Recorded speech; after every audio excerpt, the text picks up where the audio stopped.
बहुत समय पहले की बात है। एक छोटे से गांव में एक ब्राह्मण रहता था। उसका नाम मित्र शर्मा था। एक बार उसके पिता ने उसे प्राचीन हिंदू रीति रिवाजों के अनुसार बकरे की बलि देने के लिए कहा। उन्होंने उसे पास के गांव में लगने वाले पशु मेले में जाकर एक स्वस्थ बकरा खरीदने के लिए कहा। ब्राह्मण ने पशु मेले में जाकर एक स्वस्थ और मोटा बकरा खरीदा। उसने उसे कंधे पर लटकाया और अपने घर की ओर चल पड़ा। मेले में 3 ठग भी घूम रहे थे, जिनका एकमात्र उद्देश्य दुकानदारों और अन्य ग्राहकों को ठगना होता था। जब उन्होंने ब्राह्मण को बकरा लेकर अपने घर वापस जाते देखा, तो उन्हें ठगी के तरीके अपनाकर बकरा को लूटने की योजना बनाई। यह बकरा हम सबके लिए स्वादिष्ट भोजन बनेगा। चलो, किसी तरह इसे प्राप्त करते हैं। तीनों ठगों ने आपस में इस विषय पर चर्चा की। फिर वे एक दूसरे से अलग हो गए और ब्राह्मण के रास्ते में 3 अलग-अलग स्थानों पर छिप गए।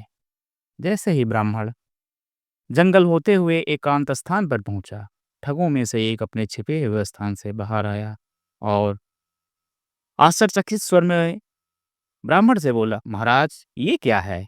मुझे समझ में नहीं आता कि आप जैसे धर्मपरायण व्यक्ति को अपने कंधों पर कुत्ते को क्यों ले जाना चाहिए। ब्राह्मण यह सुनकर चौंक गया। वह चिल्लाया, क्या तुम नहीं देख सकते? यह कुत्ता नहीं बल्कि बकरा है, मूर्ख कहीं के। मैं आपसे क्षमा मांगता हूँ श्रीमान। मैंने जो देखा वह मैंने आपको बता दिया। यदि आपको विश्वास ना हो तो मुझे खेद है, कोई बात नहीं, ठग ने कहा और वहां से वो चलता बना। ब्राह्मण मुश्किल से 100-200 गज ही चला होगा कि एक और दूसरा ठग अपने छिपने के स्थान से बाहर आया और ब्राह्मण से बोला, महाराज, आप कुत्ते को अपने कंधों पर क्यों उठा रहे हैं? आप एक बुद्धिमान व्यक्ति प्रतीत होते हैं। ऐसा कृत्य आपकी सरासर मूर्खता को दर्शाता है। क्या? ब्राह्मण चिल्लाया। तुम जीवित बकरे को कुत्ता कह रहे हो? श्रीमान, दूसरे ठग ने जवाब दिया, ऐसा लगता है कि आप खुद इस मामले में बहुत बड़ी गलती कर रहे हैं।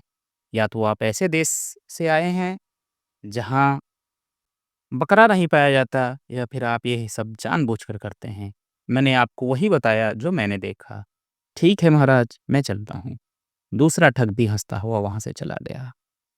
ब्राह्मण को अब अपने खरीदे हुए पशु पर शक होने लगा कि क्या ये सचमुच बकरा है कि कुत्ता है।